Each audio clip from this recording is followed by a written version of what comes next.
उसका मुख्य कारण है उनकी शासन प्रणाली की व्यवस्था। तो आज हम लोग कृष्णदेव राय की व्याख्या के बारे में पढ़ेंगे कि आखिर कृष्णदेव राय अपने ज़माने में क्यों फेमस रहा। ठीक, तो किसी भी व्यक्ति का जीवन शैली, उसके रहने सहने का विधि व्यवस्था और उसका समाज पर क्या प्रभाव है, उस चीज़ को देखने के कारण क्या हो जाता है, वो व्यक्ति कहीं भी अपना स्पेशल छाप छोड़ता है। राजा कृष्णदेव राय अपने जीवन में, आम भाषा में कहते हैं कल्चर, जिसको सांस्कृतिक कहते हैं, तो सांस्कृतिक जीवन इतना ज़्यादा प्रभावशाली अपना बना कर रखा जिसके कारण वो फेमस हो गया और एक इतिहास का पार्ट बना। तो आज हम लोग टॉपिक ही पढ़ने वाले हैं विजयनगर साम्राज्य का सांस्कृतिक जीवन, अर्थात उनका सांस्कृतिक जीवन कैसा था उसके बारे में हम लोग आज जानकारी लेंगे। उससे पहले कुछ नोटेड पॉइंट है, उसको आप लोग थोड़ा ध्यान में रखेंगे। अडिवेडु वंश का आखिरी पार्ट कि बहमनी साम्राज्य के विखंडन के 5 वर्ष के पश्चात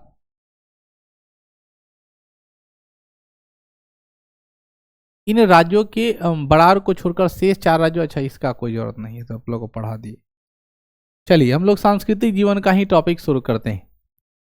विजयनगर कालीन सांस्कृतिक जीवन के बारे में कृष्णदेव राय की रचना आमुक्त मालयद नामक साहित्य अर्थात तेलुगु से मिलता है। आमुक्त मालयद तेलुगु भाषा में लिखा हुआ एक पुस्तक है जो राजा कृष्णदेव राय ने खुद लिखा, और उसको पढ़ने से उसके कालखंड की सांस्कृतिक जीवन की जानकारी मिलती है। उनका सांस्कृतिक जैसे हम लोग के मन में एक ही फीलिंग आता है कि कोई बोला सांस्कृतिक कार्यक्रम करना है मतलब डांस करना और गाना का अर्थ होता है, अर्थात गायन और वादन, ठीक है ना। नृत्य कला भी आप समझते हैं कि वह सांस्कृतिक कार्यक्रम है, ऐसा नहीं है। सांस्कृतिक कार्यक्रम का मतलब कुछ कल्चरल, कुछ सांस्कृतिक निवेश जो हमारे जीवन शैली की जो चर्चा है, दिनचर्या है, वो भी हमारा सांस्कृतिक जीवन के अंतर्गत ही आता है। तो वो भी हमारे एक जीवन का एक पार्ट है, ठीक है ना। और वही आपको निर्धारित करता है कि आप किस कैटेगरी के आदमी हैं। जैसे आप सुबह में 8 बजे उठते हैं, ठीक है, कभी कभी नहाते हैं, ठीक है ना, इसी ऐसा विधि व्यवस्था है, ठीक है। तो आपको बता दिया जाएगा कि आप किस कैटेगरी के। बाकी अपना सब मेजर कर लिया होगा कि सर मेरे बारे में तो नहीं कह रहे हैं, ठीक है, ठीक है। सुबह में 8 बजे उठना। और तुम विशाल को क्यों बार बार चीट करते हो? विशाल हमको बोलता है सर हमको 3 बजे जाना है, सर हमको जगा दीजिएगा। हम बोले ठीक है, जिस समय सोने जाएंगे उस समय तुमको जगा देंगे, ठीक है। और जब उसको जगाने जाओगे तो पूरा एकदम हो जाएगा बेहोश पड़ा है, और फिर बोलेगा रोहित भैया नहीं फ़ोन किया, सर करेंगे तब। और फिर दोपहर में आकर रिपोर्ट हमको देता है कि रोहित भैया फ़ोने नहीं किए हैं। हम बोलते उसका बात पे तुम क्यों रहता है, वो तो खुद 9 बजे 8 बजे उठता है और तुमको 3 बजे ले जाएगा टहलाने, ठीक है ना। अरे वो लड़का का मत पूछो, इतना भयंकर नींद में सोता है। खैर, विजयनगर काल में राजतंत्रक व्यवस्था थी। कौन? राजतंत्र। राजतंत्र व्यवस्था आप लोग जानते हैं, राजा का बेटा राजा, उसको व्यवस्था क्या बोलते हैं। अब ये कौन तंत्र में है? लोकतंत्र में। बिहार में लोकतंत्र का आगाज होने वाला, आप लोग को पता है। बिहार में विधानसभा की चुनाव होने वाली है। किस महीने में है ये भी नहीं पेपर पढ़ा होगा। आचार संहिता जानते हो क्या होता है? आचार संहिता कब लागू होगा, इसके बारे में थोड़ी जानकारी इकट्ठा करके करना। कल की टॉपिक है बिहार का आम चुनाव, थोड़ा पता करके आना। बिहार का निर्वाचन आयोग कौन है, मुख्य निर्वाचन आयोग बिहार के कौन, बिहार के, ठीक है, बिहार का जो इलेक्शन कमीशन है वहाँ के मुख्य कौन है और भारत का मुख्य कौन है, ये सारी बात। इलेक्शन कमीशन एक टॉपिक है, आप लोग को हम पढ़ाए हुए हैं क्वालिटी में, वहाँ से कुछ जानकारी लेकर के आ जाइएगा। बस समझ भाई। राजा अपने राज्याभिषेक करते समय एक विशेष प्रकार का यज्ञ किए थे जिसे पट्टाभिषेक कहा जाता है, जिसमें राजा का सबसे प्रमुख स्थान था। राजा महत्वपूर्ण होता था, राजा बड़ा होता था। आज के समय में बड़ा से बड़ा आदमी जब चुनाव जीतता है तो पहला स्टेटमेंट देता है यह जीत भारत के 125 करोड़ आबादी की है, ये जीत उन तमाम जनता की है जिन्होंने मुझे दिल से चाहा। वह नहीं बोलता ये जीत मेरा है। लेकिन जब राजा स्टेटमेंट देता था तो यहाँ का राजा मैं हूँ और यह सिर्फ मेरा है, बस हो गया ना। तो राजतंत्र और लोकतंत्र में ही होता है, भले ही मन में जनता के प्रति नहीं वो अपने आप को राजा समझता हो, लेकिन लोगों के सामने कम से कम उसको बोलना पड़ता है कि जीत जनता की है, हमारी नहीं है। राजा को सहायता देने के लिए एक 20 सदस्यीय मंत्री परिषद होता था, जिस अध्यक्ष को सभानायक कहते थे। क्या कहते थे? सभानायक। प्रशासन को सुचारू रूप से चलाने के लिए पूरे विजयनगर साम्राज्य को राज्यों एवं प्रांतों में बांट दिया गया था और प्रांत का प्रशासन प्रांतपति द्वारा किया जाता था, जिसे खुद राजा चुनते थे।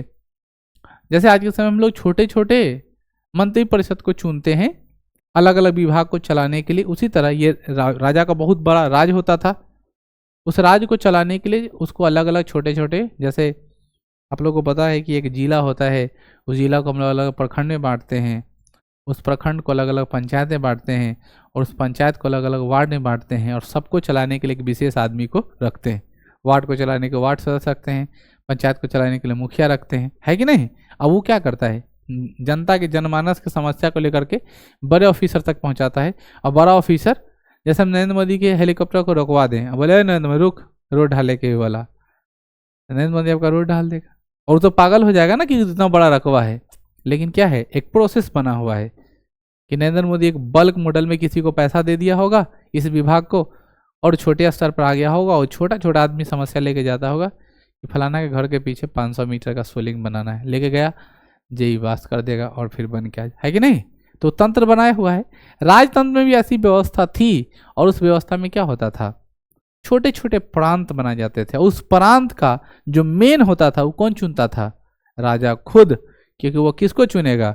जो उसका बात माने, जो उसकी चापलूसी करेगा, जो उसके विरोध में जाएगा, उसका सर से तो धड़ अलग होगा ही और राजा बनने की तो दूर की बात है। बात समझ में आई?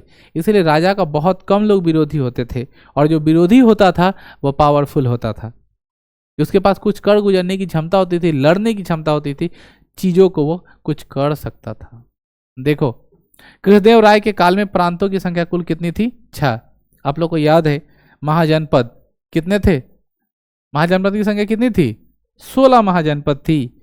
यानी प्राचीन भारत में हम लोगों ने पढ़ा कि हमारा भारत कितने पार्ट में बटा था? 16। और सबका कोई ना कोई राजा रहा होगा, तो वो कोई ना कोई मेंटेन कर रहा हो कि नहीं, वहां का कोई ना कोई मुखिया रहा होगा। लेकिन दक्षिण भारत की बात करते हैं, विजयनगर साम्राज्य की बात करते हैं, उस समय कितने भागों में बांटा था? 6 प्रांत में, और 6 प्रांत का कोई अपना अपना मालिक था। इन प्रांतियों को नियंत्रण स्थापित करने के लिए तुलु वंश के शासक अच्युत देव ने महामंडलेश्वर नामक पद बनाया। ये बच्चों आज बहुत नाम फेमस है। जब से ये प्रयागराज मेला लगा है तब से महामंडलेश्वर पद बहुत ज्यादा फेमस आया है। तो लोग समझ नहीं रह पा रहे थे कि महामंडलेश्वर पद क्या होता है। एक फेमस हीरोइन महामंडलेश्वर पद पे बन गई थी, बाद में उसका कड़ा विरोध हुआ और उसको हटा दिया गया।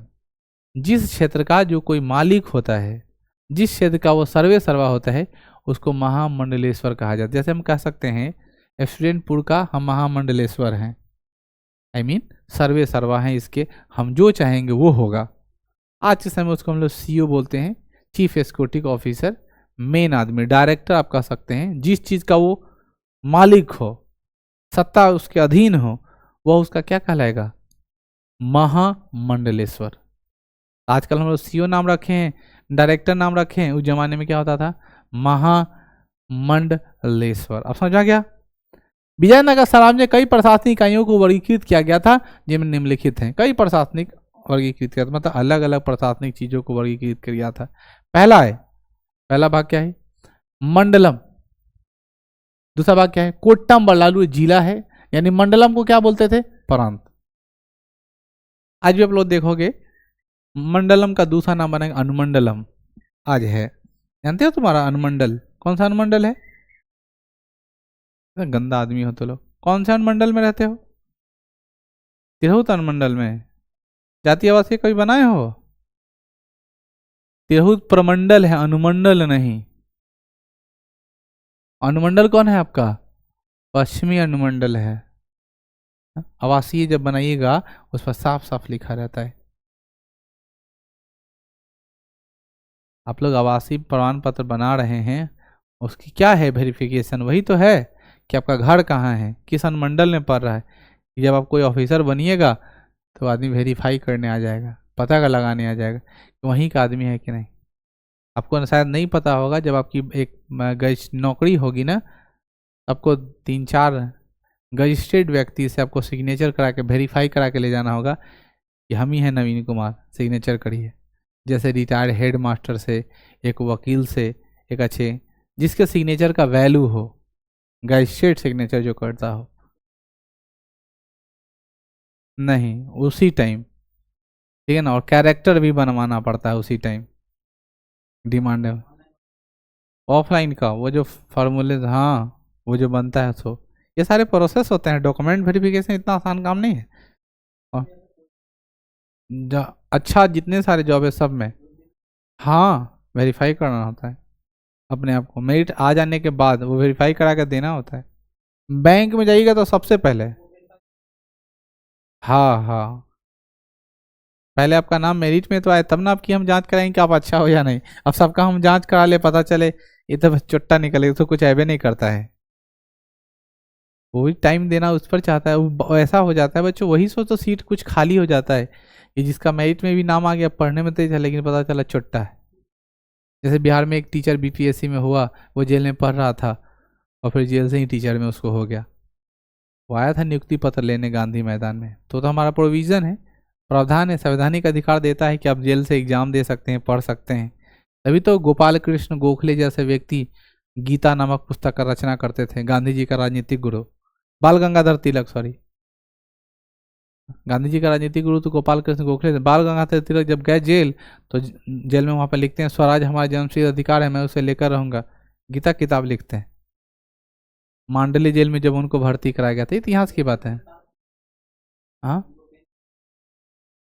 चूंकि ऐसा होता है कि अलग अलग मतलब जेल में कैटेगरीज अलग अलग होता है। आपकी जुर्म किस प्रकार है, आपकी व्यथा किस प्रकार, उस तरह का डिमांड है। और शार्प चीज और कलम दोनों अलग अलग चीज है। तो मे बी पॉसिबिलिटी है कि डिमांडिंग हुआ होगा। और लिखा उन्होंने, बहुत अच्छे अच्छे उपन्यास को लिखा। तो जेल में ही बहुत बड़े बड़े कारनामे हुए, ठीक है ना। जेल में तो कृष्ण भगवान पैदा ले रही है, इससे बड़ा क्या कह सकते तो। आपके भगवान कृष्ण भगवान जेल में ही पैदा लिए, जानते हैं कि नहीं। काल कोठरी। तो आप लोग का कौन सा है प्रांत, अर्थात मंडलम कौन सा है, अनुमंडल कौन सा है, पश्चिमी अनुमंडल। आपके कितने अनुमंडल है, 2 अनुमंडल। और बच्चों जो अनुमंडल का जो मेन होता है ना, उसको बोलते हैं एसडीओ। बनिएगा बीपीएससी ऑफिसर बनने वाले हैं और उसके बारे में जानकारी नहीं रहते हैं, उसका जो होता है क्या होता है, एसडीपीओ, ठीक है ना। एसडीओ जो होता है, तो एसडीओ जो होता है ना, वही कंट्रोल करता है। अभी हम लोग की महिला है, बात समझ में आई। उसके बाद होता है कोटनम बलनाडु, जो जिला होता था। नाडु प्रखंड, कौन से प्रखंड में हो, प्रखंड का नाम क्या है, प्रखंड का भी नाम नहीं पता है।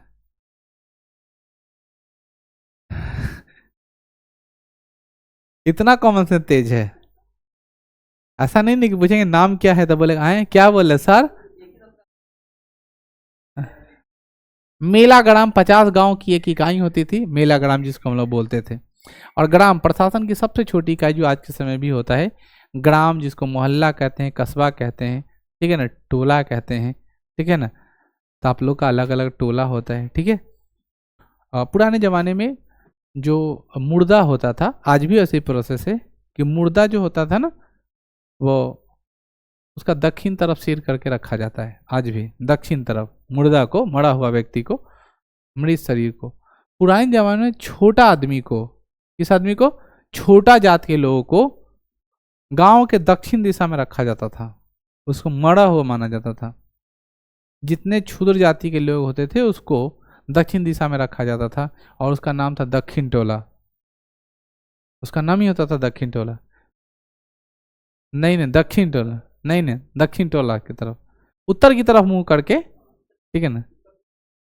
हाँ वही रीजन है, वही जो बता रहे, क्षुद्र जाति का आदमी, बेकार, जो सिर्फ जात यानी छुआछूत का लोग। इतना जितना देखना, जिस गांव में जाओगे, छोटा जात का आदमी जो होगा उसको उत्तर दिशा में लेकर बैठाया होगा, सबको उत्तर दिशा में लेकर रखता है। और वही नाम रखा था दक्षिण टोला, उसको मतलब एकदम मजाक तिरस्कार रखता था। जो बच्चा SC ST समुदाय का, OBC समुदाय का अगर पढ़ लिख लिया ना और अच्छे से सब कुछ ये समझ गया ना, वो उसके अंदर बहुत बड़ा जहर पनप जाता है अपने आप। लेकिन आज के बच्चा को तो कुछ इतिहास पता नहीं है, वो क्या समझेगा ये सब, उसको नहीं समझ में आता है। ऐसे बात बोलना एक टीचर के लिए शोभा नहीं देता है, लेकिन जितना जातिगत विसंगताएं पहले के जमाने में किया गया, बच्चा किसी खास विशेष जाति समुदाय के द्वारा किया गया, वह निंदनीय निंदनीय निंदनीय है। समझ भाई, उसको कितना भी निंदा की जाए बहुत कम है। एक ही जाति का, एक ही धर्म का, ठीक है, उस जाति का नाम है मानव जाति, और हिंदू धर्म सनातनी का व्यक्ति एक के साथ इतना ज़्यादा गंदा काम कर रहा है। तो जातिवाद बहुत ज़्यादा हावी रहा है आने वाले समय में। अब धीरे धीरे ख़त्म हो रहा है। तुम लोग वार्तालाप करते हो इक्वलिटी के, देखो वो तो सनातनी का इफेक्ट है, उतना हमको इसके बारे में नहीं पता कि किसी दिशा में रखा जा सकता। जो बना हुआ प्रोसेस उस तरफ हम लोग रखते हैं, ठीक है। जैसे हम लोग के यहाँ प्रोसेस है कि दक्षिण के दिशा में बैठ के खाना नहीं खाना चाहिए, पता है ना क्यों नहीं खाते हैं? दक्षिण दिशा में बैठ के पूजा नहीं करते हैं, क्योंकि जितने अशुभ काम होते हैं वो दक्षिण दिशा में करना होता है। पिंडदान करना होता है, खाना होता है। जब कोई घर में मर जाए, वो आदमी आग दिया हुआ है तो हमेशा दक्षिण में बैठ के खाएगा, कि उसकी प्रोसेस बने हुए। श्राद्ध का भोज अगर आप दक्षिण दिशा में बैठ के खाते हो तो कोई बात नहीं, ये सब प्रोसेस बना हुआ। शादी विवाह में नहीं, अशुभ काम ये उसमें ज़्यादातर पूरब दिशा का महत्व होता है।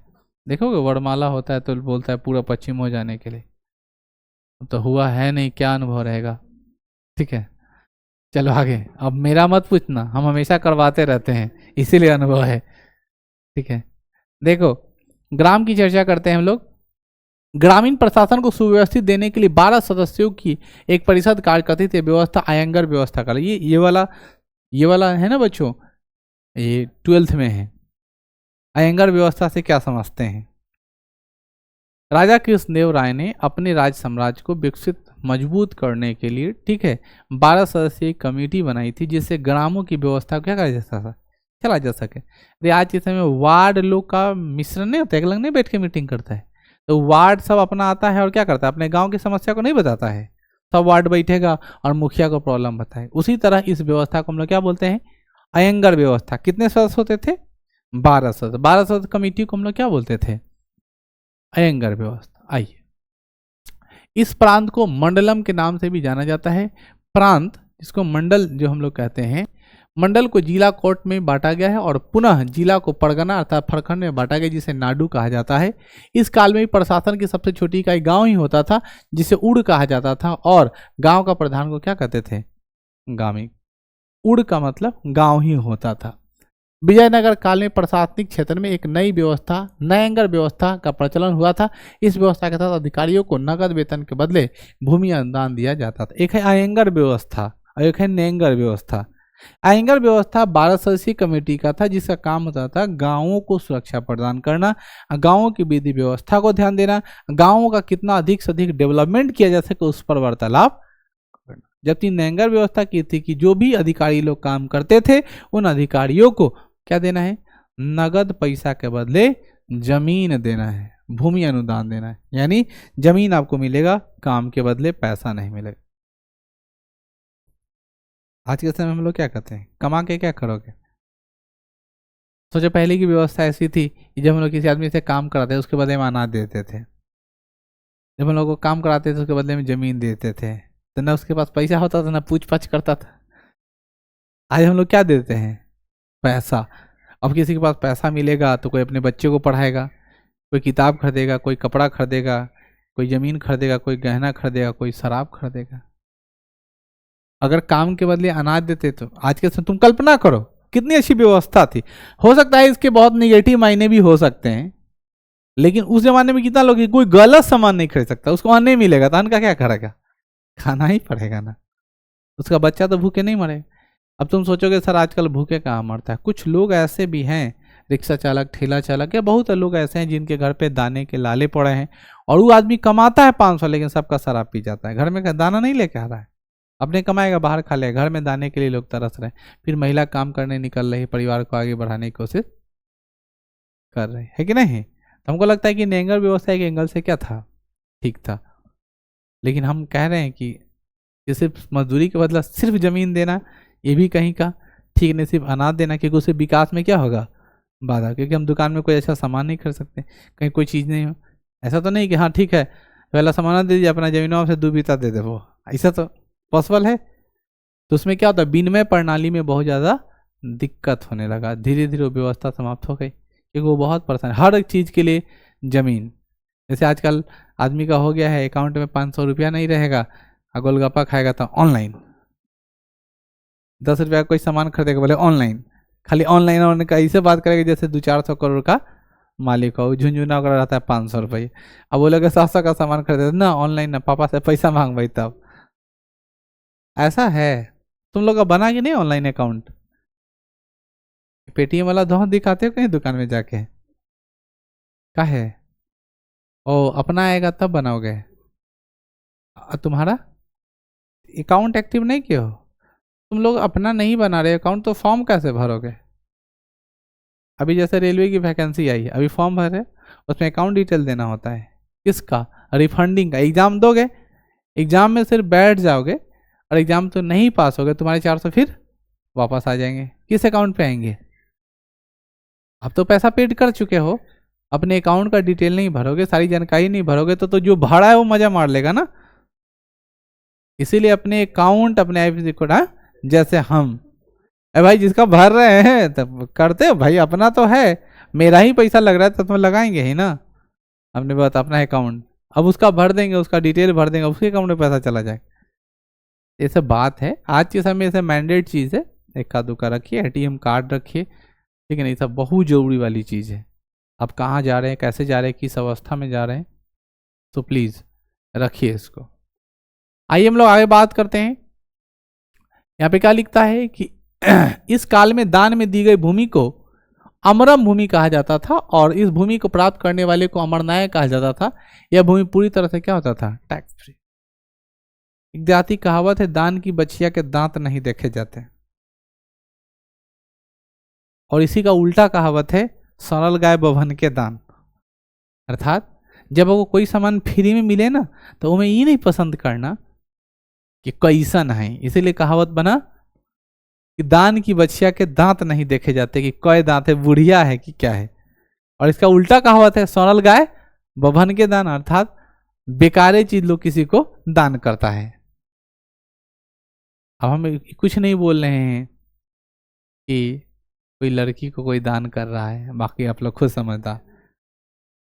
कहावत तो सुनी होंगे, सरल गाय बभन के दान।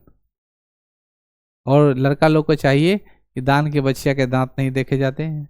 किसी भी लड़की, कोई आदमी थमा रहा है लड़की तुमको, तो चुपचाप एक्सेप्ट कर, लड़की होनी चाहिए, जिंदी होनी चाहिए, बस काम चला रहा।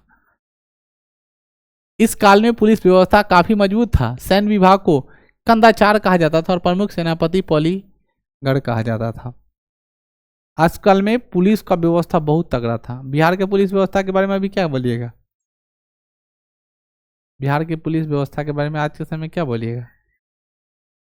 आप लोग तो एडुकेटेड आदमी हैं, दिन रात पेपर पढ़ रहे हैं, न्यूज़ देख रहे हैं, ठीक है ना, है कि नहीं?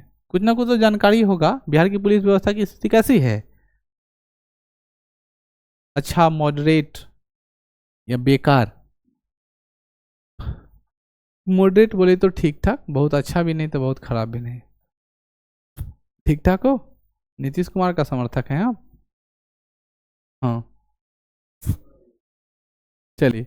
इस काल में लिपिक वर्ग को कर्णिक कहा जाए। लिपिक समझते हैं? क्लर्क को बोलते हैं लिपिक की रानी, जो लेखापाल होता है, जो लिखने रखने का किसी सामान का ब्यौरा रखता है, उसे क्या बोलते हैं? लिपिक बोलते हैं। उसे क्या बोलते थे उस जमाने में? कर्णिक बोलते थे। इस काल में राजस्व का मुख्य स्रोत भूमि कर था। किसका राजस्व का मुख्य स्रोत क्या था? भूमि कर था। भूमि कर के निर्धारण के लिए कृष्णदेव राय ने भूमि की मापी और सर्वेक्षण करवाया था, और उसके आधार पर करों का निर्धारण करा। आपको याद होगा, सर्वेक्षण मतलब अभी जो होने वाला है, जमीन का सर्वेक्षण याद था ना, बीच में बहुत ज़्यादा हल्ला हो गया था, बहुत लोग, फिर उसके बाद जो जमीन का विवाद उठा, तो आज तक ने हर घर में जमीन का झगड़ा होने लगा। वो इसी कारण हुआ कि कोई जमीन का क्या करवाने वाला है? सर्वे करवाने वाला है। अच्छा, कोई आदमी बता सकता है जमीन का सर्वे? ये बहुत अच्छा टॉपिक है। हाँ, क्या होता है जमीन का सर्वेक्षण? किसको पता है? तुम बता, जमीन सर्वेक्षण मतलब क्या? तुम बताओ क्या होता है? नहीं, तुम बताओ। उसको सर्वेक्षण बोलते हैं, ठीक है। तुम बताओ बहन, अरे तुम बताओ तो, तुमको पता है? थोड़ा हम 2 मिनट समय लेंगे तो लोग कीमती थोड़ा बता देते हैं, बहुत जानना जरूरी है। जमीन का मैटर बड़ी उलझा है। यह है आपका पास जमीन। जमीन में अलग अलग पार्ट होते हैं, कुछ नाम आपको हम बता देते हैं। सबसे पहले समझो, जमीन में एक होता है वो खाता, एक होता है खेसरा, और एक होता है रकबा। ये 3 चीज बहुत जानना जरूरी है। ये खाता क्या होता है, खेसरा क्या होता है, रकबा क्या होता है। खाता का अर्थ होता है गवर्नमेंट के यहाँ किसी खास व्यक्ति के नाम पर कितना जमीन है, और उसका खाता कहलाता है। ठीक है, तो जमीन में अलग अलग एरिया में अलग अलग खाता होता है। आई मीन जैसे ये तुम लोग जिस मौजा में रहते हो, जमीन का जो एरिया होता है उसे मौजा कहते हैं, और मौजा से ऊपर वाले को हल्का कहते हैं। क्या बोलते हैं, हल्का। तो मौजा के अंदर का जो जमीन होता है उसमें खाता खुला रहता है। ठीक है, अब जब हम लोग खाता पता कर, जैसे मान लो कि मेरा नाम नवीन कुमार है, तो जब सर्वेक्षण हुआ होगा जिस जमाने में जमीन का, तो मेरे नाम पर जितना सारा जमीन होगा वो एक जगह होगा, एक खाता में। जैसे मान लो मेरा खाता नंबर 1 हो गया, खाता नंबर 2 हो गया, 3 4 ऐसा 1 2 3 4 5 होता ही है। नहीं, हाँ 10 जगह जमीन है, 10 जगह खाता एक ही है, बशर्ते मौजा एक होना चाहिए। जैसे मान लो मेरा जमीन एक यहाँ है और एक पटना में है, तो उसका खाता अलग हो जाएगा। लेकिन अब वो खाता नहीं रहेगा, जब अभी सर्वेक्षण हो रहा है तब खाता अलग अलग होगा। लेकिन मान लो हम पटना में जमीन खरीदे तो वहां मेरे नाम से खाता नहीं होगा, मेरे नाम से खेसरा होगा। समझ जा रही बात हमारी। खाता तभी बनता है जब सर्वेक्षण होता है, जो अभी हो रहा है। तो अभी आप लोग जो भी सर्वेक्षण होगा उसमें जिसके नाम पर अभी जितना जमीन हो सारा प्लॉट, क्योंकि जब हम लोग किसी चीज को जमीन खरीदते हैं, तो जैसे मान लो हम जमीन खरीद लिए या हमारे पास नाम पर खाता पर जमीन, उस जमीन को हम बेच दिए, वो जमीन फिर किसी दूसरे से बिका, फिर किसी दूसरे से बिका, एक ही सामान को इसमें से इसमें करते करते करते बहुत जगह लेपापोती हो गया। तो गवर्नमेंट बोला अब कितना रिकॉर्ड रखें, इसलिए सारे रिकॉर्ड को काटो और एक फ्रेश रिकॉर्ड, वो कैसा रिकॉर्ड होगा, ऑनलाइन रिकॉर्ड होगा, जिसको काटने की कोई जरूरत नहीं, अपडेट होगा, सबका डाटा चल जाएगा कि इसके नाम पर अभी कितना जमीन है, साफ सुथरा हो जाएगा, चढ़ जाएगा। लेकिन ये काम उतना आसान नहीं है, विवादित बहुत ज़्यादा है। समझ में आ गया। तो खाता ही होता है। खेसरा का मतलब होता है, जैसे मान लो कि तुम मान लो तुम्हारा खाता नंबर 10 है या खाता नंबर 11 है। अभी खाता नंबर 11 का आदमी के पास बहुत सारा प्लॉट है, छोटा छोटा टुकड़ा है, कि कोई एक यहाँ है, कोई एक यहाँ है, नक्शा में कोई यहाँ है, कोई यहाँ है। तो मान लो इसका प्लॉट नंबर हो गया 123, इसका प्लॉट नंबर 272, इसका प्लॉट नंबर 540। तो ये प्लॉट नंबर जो तुमको दिखाई दे रहा है, इसको हम लोग क्या बोलते हैं, खेसरा। ठीक है, तो खेसरा मतलब उसका प्लॉट नंबर, जमीन का प्लॉट नंबर। ठीक। और रकबा का अर्थ होता है कि वो जो जमीन का जो इलाका है वो कितना है जमीन, जिसको हम कट्ठा में मेजर करते हैं, डिसमिल में मेजर करते हैं, धूर में मेजर करते हैं, वो अलग चीज है। समझ में आ गई बात। हाँ, जो उस प्लॉट का है, जो खेसरा का, खाता का नहीं, उस खेसरा का रकबा कितना है। ठीक। केवाला का अर्थ होता है, और कोई सवाल है तो पूछ सकते हो। केवाला का अर्थ होता है जब हम किसी भी व्यक्ति से जमीन खरीदते हैं, अपने नाम लिखवा लेते हैं, उसको बोलते हैं केवाला का, रजिस्ट्री करवाना को बोलते हैं केवाला। ठीक है। एक वर्ड होता है दाखिल खारिज, जिसको अंग्रेजी में मोटेशन बोलते हैं।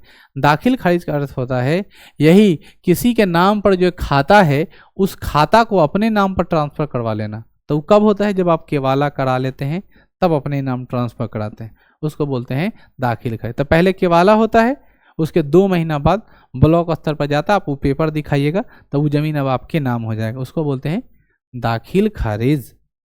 तो केवाला कराना आसान है, उससे भी टफ है दाखिल खारिज कराना, क्योंकि दाखिल खारिज में सारी कागज की जांच पड़ताल होती है, और उसमें कोई त्रुटि पाई जाती है तो आपकी दाखिल खारिज नहीं होगी, फिर आपका वो जमीन आपके नाम पर नहीं हो पाएगा।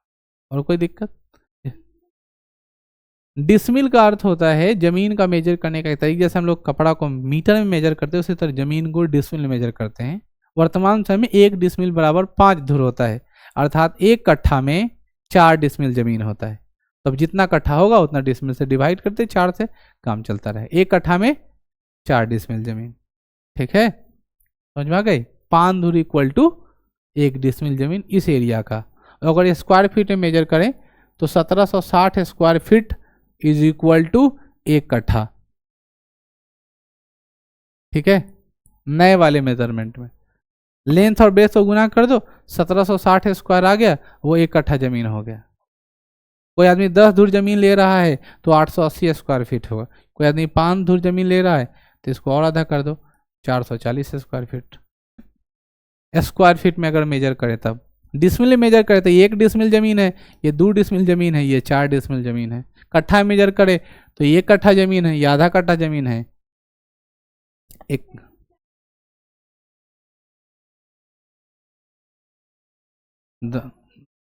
आधा कट्ठा 10 धुर, 2 डिसमिल मतलब 10 धुर, 880 स्क्वायर फीट। लंबाई और चौड़ाई का गुना कर लो, हो गया। एक बीघा में 20 कट्ठा जमीन होता है और 1 एकड़ में 22 कट्ठा जमीन होता है। बात करें स्क्वायर फीट की तो 10,000 metre square is equal to होता है 1 एकड़।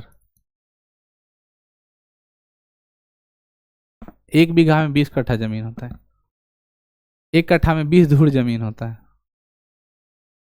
और कुछ सवाल है जमीन से संबंधित? ये सारी चीजें हैं जो आप लोग को, उसमें एक वर्ड होता है मालगुजारी, जिसको रसीद कटाना कहते हैं, वही मोटेशन के बात करता है, ठीक है। तो ये सारी चीजें हैं जमीन के बारे में जो जानना चाहिए। एक बहुत आज के समय का एक मतलब बोल सकते हो डिमांड है इस चीज़ का। आपके पढ़े लिखे का ही एक प्रमाण है कि कोई आदमी पूछता है और आप बता पाए, उसको समझा पाए, वरना आप पढ़े लिखे बेवकूफ़ हैं सामाजिक स्तर पर।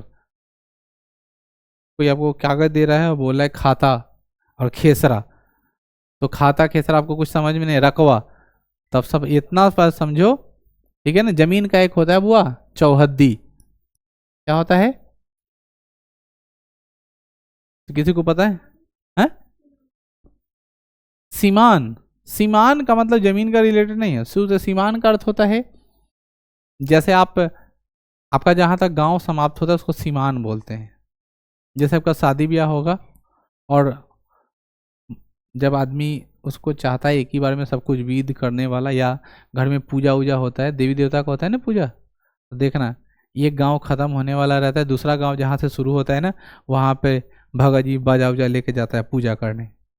जैसे अपने इमली चौक पे जाता है, इमली चौक पे क्यों जाता है, क्योंकि वहां से ना दादर शुरू हो जाता है, उसी को बोलते हैं सीमान। एक गांव खत्म हो गया दूसरा गांव शुरू होता है, उसी को सीमान बोलते हैं, ठीक। और चौहद्दी का अर्थ होता है उस जमीन के चारों तरफ कौन कौन व्यक्ति है, उसको क्या बोलते हैं, चौहद्दी। जब हम लोग जमीन लिखाते हैं तो उसमें जमीन को दिखाने के लिए चारों तरफ व्यक्ति का नाम लिख देते हैं कि आगे में पूरब में ये है, पश्चिम में ये है, उत्तर में वो है, दक्षिण में ये है। तो हमको क्या पता चलता है, वो जमीन को अच्छे से मेजर कर पाते हैं कि वो यही बात हो रहा है, ये देखो इसके उत्तर में ये है, इसके पश्चिम में ये है, इसके दक्षिण में ये है, इसके पूरब में ये है, तब सही जगह पे पहुंच जाते हैं। इसलिए ये सारी चीज़ें आप अपने दिमाग में मेजर करिए। और ना जमीन की पेपर को पढ़ने का समझने का ये सब बहुत अच्छा चीज़ है, बहुत खराब चीज़ नहीं है। पुराने ज़माने में जो ज़मीन बिकता था वो 1920 स्क्वायर फीट से बिकता था, आज के समय कितना हो गया है, 1760, ठीक है। तो हम लोग क्या करते हैं, ज़मीन खरीद लेते हैं, ज़मीन को पुराने वाले से ले लिए, उसको अच्छे से चारों तरफ से बाउंड्री करा लिए और फिर नए वाले से बेच दिए, रोड भी निकल गया और जितना ज़मीन था उससे ज़्यादा ही बिका गया। 1 कट्ठा पे लगभग 200-250 स्क्वायर फीट है, 2 कट्ठा में बेचे, 5 धुर जमीन बढ़ गया। तो नए वाले में ब्रोकर लोग को ये सब मुनाफा होता है, ठीक है। मेजरमेंट का तरीका थोड़ा बदला। गांव में आज भी जमीन लगी से मेजर होता है, लगी के बाद तब पहले हाथ फिर लगी, मतलब फिर धूड़, पहले धूड़ की फिर धूर, ठीक है। तो वो सब आपको उतना जानने की जरूरत नहीं है, ठीक है। जमीन का धूड़ के बाद अगर कोई छोटा यूनिट है उसको बोलते हैं कनवा, क्या बोलते हैं, कनवा।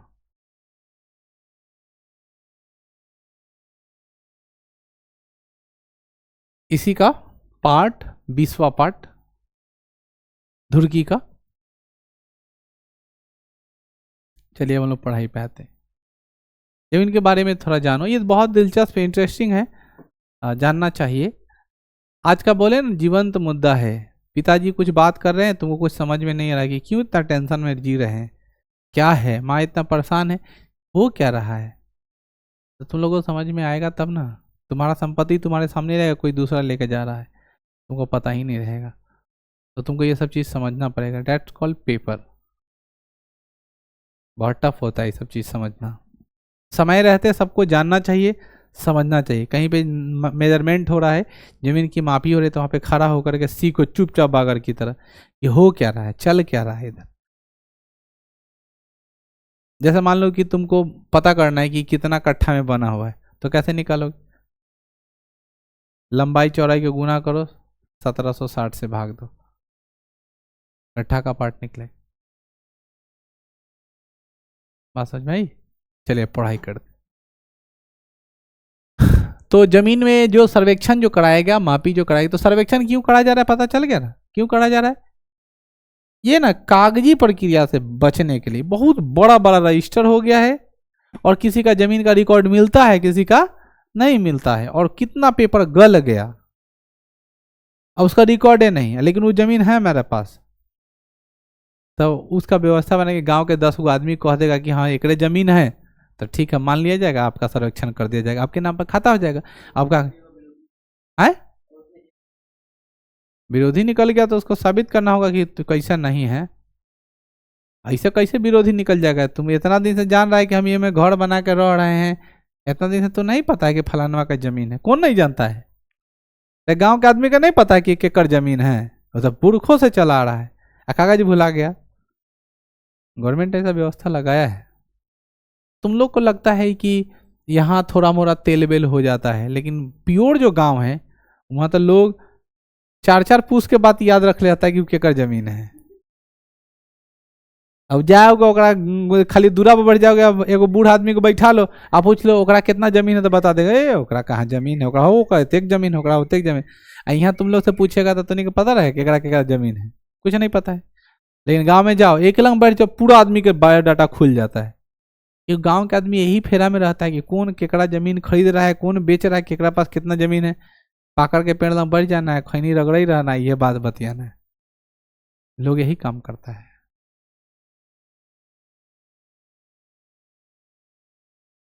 राजस्व का, इनकम का मुख्य स्रोत था भूमि कर। कौन कर?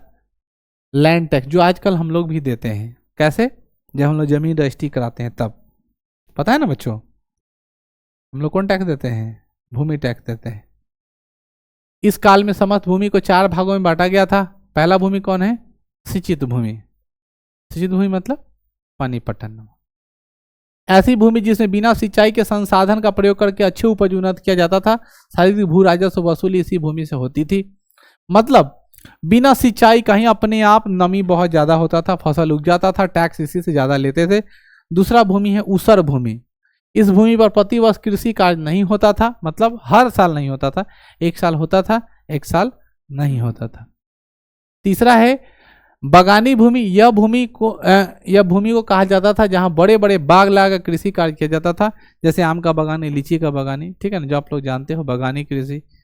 उसके बाद बात करते हैं जंगली भूमि। यह कृषि कार्य बिल्कुल ही नहीं होता था, जंगली भूमि में होता ही नहीं था। तो कितने तरह के थे?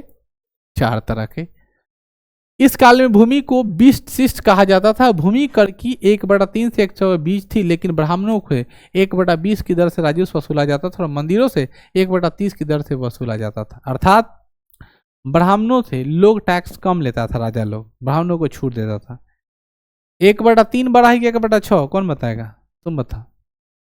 1/3 बढ़ा कि 1/6? कौन बड़ा है? 1/3, 1/6, 1/30, 1/20 में सबसे बड़ा कौन है? नहीं पता है। सबसे आसान जवाब ये है, थोड़ा दिमाग नहीं लगाना है। सारा बता तो,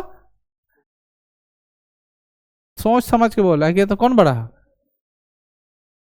ये तुम बता तो, क्यों बोल रहे 1/3? What do mean 1/3? 1/3 का अर्थ क्या है बता। अगर तुमको सिंपल भाषा में हमें समझाना है क्यों बड़ा है, तो क्या जवाब दोगे? बस बड़ा है। बताओ, कोई आदमी एक्सप्लेन करो क्यों बड़ा है। क्योंकि एक का तीसरा हिस्सा ले रहा है, एक का छठा हिस्सा ले रहा है, एक का 20वां हिस्सा ले रहा है और एक का 30वां हिस्सा ले रहा है। अर्थात इस एक को कितने भागों बांटे? 3 भागों में। इस एक को कितने भागों बांटे? 6 भागों में। एगो आदमी 3 भाई है, एगो आदमी 6 भाई है, एगो आदमी 20 भाई है, एगो भाई 30 भाई। तो हिस्सा क्या ज्यादा मिलेगा? 3 भाई रहेगा, वो है ना। तो नीचा रहता है वो डिप्यूट करता है किसी भी चीजों को अलग अलग भागों में बांटने का। नहीं कुछ समझ में आता नीचे से बोले भाग दे दीजिए। कौन बड़ा है कौन छोटा है? अब मान लो कि अलग अलग सामान लिखे 2/3, 1/4, 5/2 लिख दिए, 6/5। आपसे क्वेश्चन पूछा में सबसे बड़ कौन है, तो क्या बोलिएगा? आपसे क्वेश्चन पूछा ना सबसे बड़ कौन है, तो क्या बोलिएगा? तब तो यहां दिक्कत है। तो क्या करेंगे बुआ? भाग दे देंगे।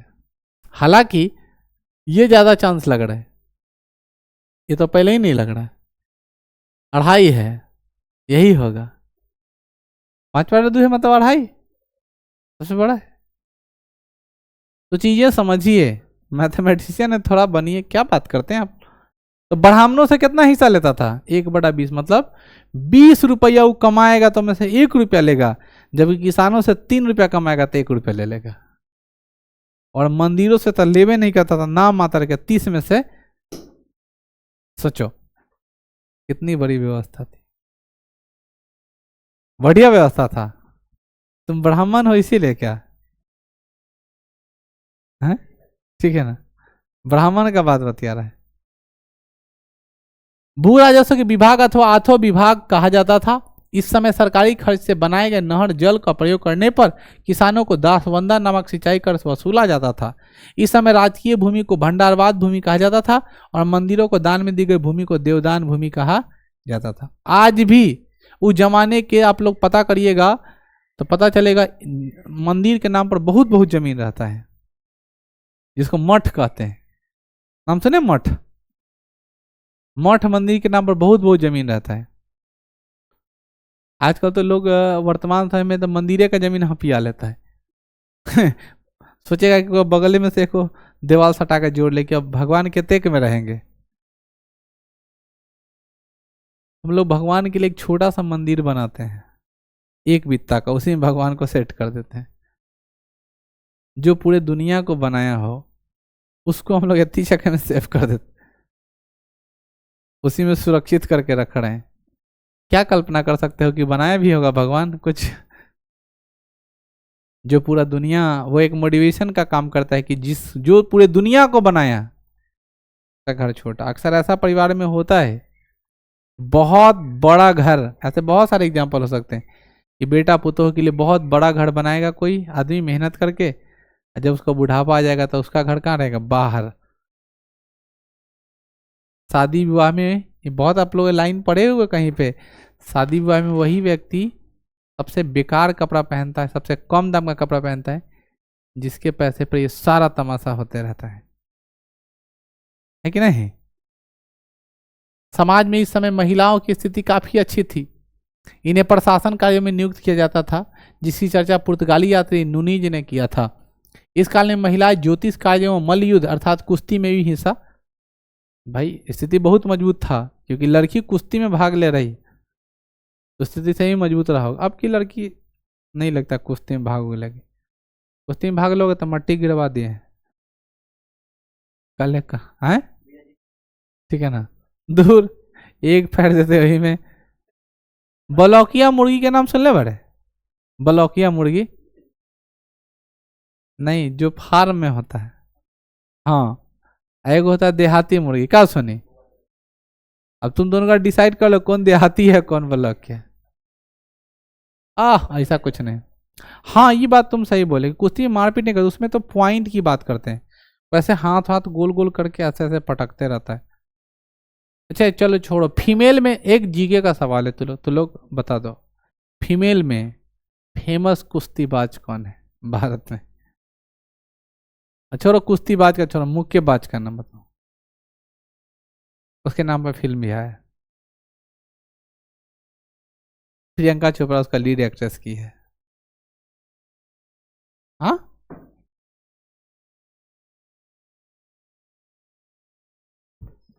बाप रे बाप, वाह नेता। चल आगे बढ़ते हैं। विजयनगर कालीन सामाजिक स्थिति के बारे में पुर्तगाली यात्रा बारबोसा ने भी इसकी जानकारी हम लोग को दी। बारबोसा ने कहा है कि इस काल में सती प्रथा का प्रचलन था, यानी विजयनगर साम्राज्य के समय क्या था, सती प्रथा का भी प्रचलन था। आपको पता है सती प्रथा, उसके बारे में हमको एक्सप्लेन नहीं करना है। हमको लगता है कि आज के समय अगर सती प्रथा होता तो एकदम नहीं एक्सेप्ट किया जाता, और अच्छा हुआ राजा राम मोहन राय लोग जैसे व्यक्ति बहुत पहले जन्म ले लिए और निपटा दिए, वरना हम तो पहले निपटाते हैं। ये सब बंद होना चाहिए, बहुत बेकार है। ठीक है, हमको लगता है इसी डर से पहले पति अपने पति को, कोई महिला अपने को पति परमेश्वर मानती थी कि कहीं अगर बुढ़वा टपका तो हमको भी आगे पकाएगा, तो इसी को परमेश्वर मान ले, क्योंकि इसके ही जान में हमारा जान बसता है। बहुत लाइन फिट बैठता है कि पति ही परमेश्वर है, इसके जान में मेरा जान बसता है। सही बात है, क्योंकि जब तक सती प्रथा रहेगा तब तक पति मरेगा तो पत्नी को जिंदा जाना पड़ेगा, तो जाने में उसका जान नहीं बस रहा है, और उसी को परमेश्वर मानेगा। भगवान का क्या जरूरत है, जब उसका पति को जिंदा रहेगा तब तक वो जिंदा है, जब उसकी पत्नी मरेगी, पति मरेगा वो भी मर जाएगी, तो उसका तो परमेश्वर हुआ ही वही ना, इसीलिए पति। अब तो ऐसा कुछ है नहीं, बाकी क्या है, पति क्या है, नौकर है, ठीक है ना, हस्बैंड है, क्या है तो ही जान रहा होगा। ये वाला बात पर तो लोगों को खूब हंसी आता है ना, तो मर्दों के नकारिता और बेबसी पर महिलाओं को हंसने में बहुत मजा आता है। ठीक है, चलो। इटली की आती निकोलो कोंटी ने दास प्रथा के बारे में भी दास प्रथा तो आप लोग जानते हो, दास प्रथा का अर्थ की नौकर गुलाम बनाना, व्यक्ति को गुलाम बनाने की प्रथा, दास बनाना, कि जो बोले वो गलत भी हो तो ठीक है ना, उसको सही नहीं बोलना है, ठीक है ना, हाँ गलत भी रहे तब बोलना ठीक है, तो तुम लोग हमारे दास नहीं बनो। अगर हम गलत हैं तो हमको बोलो कि सर आप गलत हैं, ठीक है। कुछ चीजें में गलती एक्सेप्ट करना चाहिए किसी व्यक्ति को। इराक के यात्री अब्दुल रजाक ने कहा था कि इस काल में जनसंख्या अधिक थी और अधिक दृष्टिकोण से विजयनगर काफी संपन्न था। अब्दुल रजाक क्या बताया कि जनसंख्या बहुत था, जनसंख्या अधिक होने के बाद भी संपन्न था। कल्पना करो, भारत इतना बड़ा देश है फिर भी इतनी व्यवस्था कर रहा है, जनसंख्या विस्फोट हो रहा है फिर भी अच्छे से मेंटेन कर रहा है। अगर इसकी आबादी नेपाल इतना रहता, अब इसकी आबादी ऑस्ट्रेलिया इतनी रहती, अगर इसकी आबादी इटली जैसा होता, तो हमको नहीं लगता है दुनिया में इससे शक्तिशाली कोई देश होता। नासा किसी महिला को अंतरिक्ष से ले आ रही है, किसी तो पता है, पिछले 1 साल से अंतरिक्ष में बवा रहा था महिला, फिर खोज के उसको ले आ रहे हैं, नाम नहीं पता है, इस सब पे तो कोई इंटरेस्ट नहीं है।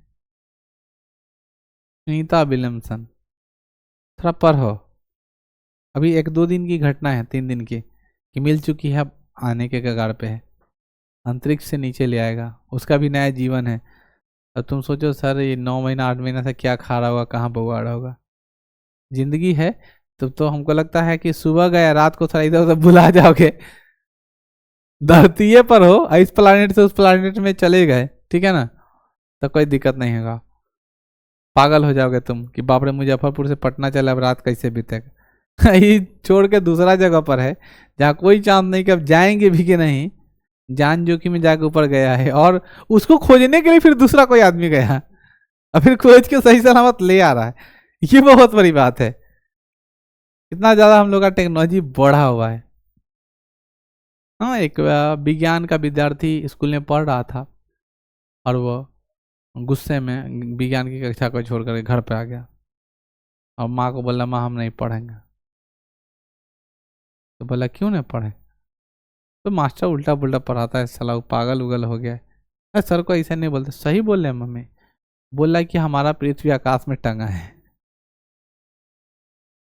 आकाश में कोई टांगा हो सकता, देखो तो आकाश पूरा खाली है, इसमें कोई टांगेगा तो। ऊपर से बोला गोल गोल घूम रहा है, पागल उगल हो गया है, जब गोल गोल घूमेगा तो हम लोग कहाँ घूम रहे हैं। ऐसा पढ़ाई पढ़ने की कोई जरूरत। और जब हम बोलते हैं कि किन्ने गोल गोल घूम रहा है प्रूव करके बताओ, किन्ने टांगल है, तो बोलता है मान लीजिए। बताइए, मान लेने से होगा काम? बात समझ में आई? बताओ, तुम लोग भी तो नहीं देखे होगे, तुम लोग भी तो मान ही लिए हो। बहुत अच्छा एग्जाम्पल आप लोग को बहुत दिन पहले बताए थे कि सूरज किधर उगता है? सूरज किधर उगता है? पूरब में, पहले से पढ़ते आ रहे। और डूबता कहाँ है? तो आप हायर एजुकेशन में क्या पढ़े हो? न सूरज उगता है ना सूरज डूबता है। अब छोटे बच्चों को जाकर बोला है सूरज एक जगह रुका हुआ है, ना उगता है ना डूबता है, तो पगला जाएगा। बोला है कैसे बोल दिया तुम? तो ना सूरज उग रहा है ना सूरज डूब रहा है। सूरज तो अपने जगह पे है, घूम रहा है पृथ्वी, लेकिन उसको पहले ही बता दो नहीं पृथ्वी गोल गोल घूम रहा है। तो बोला केने दीदी, तो बोलू 12 घंटा पर घूम जाता है पूरा। तो 12 घंटा बीत गए हमारे दुहारी का मुहार होना ही है, सुबह जैसा तो ऐसा शाम। तो उसको समझाना कितना टफ है। लेकिन जैसे जैसे आदमी सीनियर होते जाता है, हर बात में मान लिया, तो ठीक है मान लिया, उन्ना नहीं करेगी। जैसे हम लोग मैथ पढ़ाते रहते हैं और 2/2 बोले कि इसको ना 4 बनाना है, तो ऊपर नीचे 2 से गुना कर सकते हैं ना, मान लिया, हाँ ठीक है हो सकता है, गुना कर दी।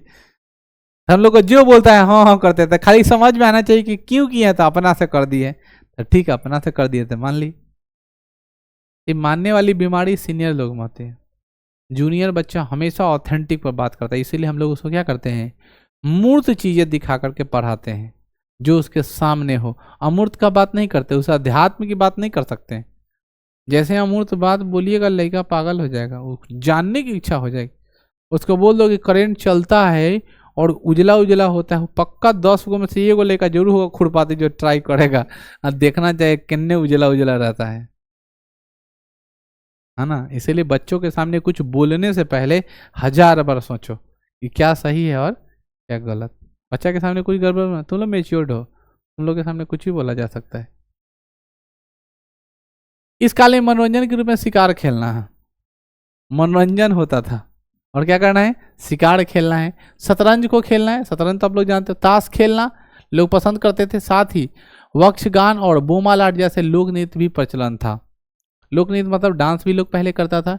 किदोराय ने विठल स्वामी मंदिर और हजरा मंदिर का निर्माण कराया। विजयनगर राज्य में वैष्णव धर्मावलंबी थे। कौन धर्म मानते थे? वैष्णव धर्म मानते थे। इस बात की पुष्टि इस तथ्य से होती है कि विजयनगर साम्राज्य में राजाओं का वराह नामक सोने का सिक्का क्या कला था, प्रचलित करा था। विजयनगर की मुद्रा पेगोंडा और बहमनी राज्य की मुद्रा हून थी। नाम याद रखिएगा, बहमनी साम्राज्य की मुद्रा का नाम था हून था और विजयनगर साम्राज्य की मुद्रा का नाम क्या था, पेगोंडा था। अब हम लोग अगला टॉपिक पढ़ने वाले हैं बहमनी साम्राज्य। तो इस प्रकार हम लोग 4 जो टॉपिक हम लोग को पढ़ना था वो सारे 4 टॉपिक को क्या पढ़ लिए।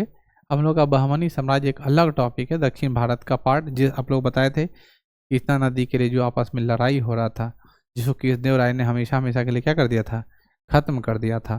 ठीक है ना। उस बहमनी साम्राज्य को पढ़ना है कि आखिर कौन ऐसा प्रतापी राजा था जो बार बार टकराने की कोशिश कर रहा था। ठीक है, तो बहमनी साम्राज्य का जो टॉपिक है वो अगले क्लास में पढ़ेंगे।